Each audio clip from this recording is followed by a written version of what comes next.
మాజీ ఎంపీ జితేందర్ రెడ్డి బీజేపీని వీడినంత మాత్రాన పార్టీకి ఎలాంటి నష్టం ఉండదన్నారు బీజేపీ రాష్ట్ర నేత నాగోరావు నామాజీ. వ్యక్తిగత ప్రయోజనాలే ముఖ్యమని భావించే వారే పార్టీని వీడుతారని, పార్టీలోకి వచ్చి వారి ప్రతిష్టను పెంచుకొని వెళ్తుంటారని విమర్శించారు.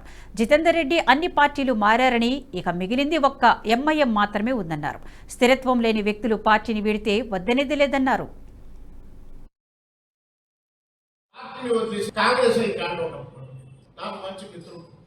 నాకంటే ఒక 6 నెలలు పెద్ద నాకు చాలా గౌరవం ఉంది. ఎందుకంటే ఆయన తీసుకొని వచ్చి ఆ రోజు రవీంద్రనాథుడు ఒప్పించి ఈ పాటలు తీసుకొని వచ్చి అలాగే టికెట్ ఇప్పించి ఎంపీ చేసినటువంటి పార్టీ భారతీయ జనతా పార్టీ. ఆయన ఏ పార్టీ ఉన్నా ఎప్పుడు భారతీయ జనతా పార్టీ పాట పాడేవాడు.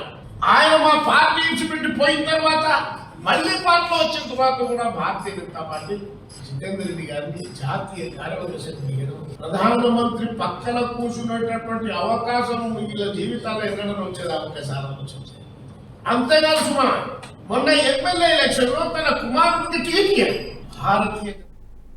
ఈ వీడియో మీకు నచ్చినట్టయితే లైక్ చేయండి, 10 మందికి షేర్ చేయండి. అలాగే కామెంట్ల రూపంలో మీ అభిప్రాయాలను మాతో పంచుకోండి. Nationalist hub group of channels ను సబ్స్క్రైబ్ చేసుకుని తెలుగునాట జాతీయవాద జర్నలిజాన్ని ప్రోత్సహించండి. ఈ వీడియో కింద ఉన్న బెల్ ఐకాన్ పై క్లిక్ చేయడం మర్చిపోవద్దు.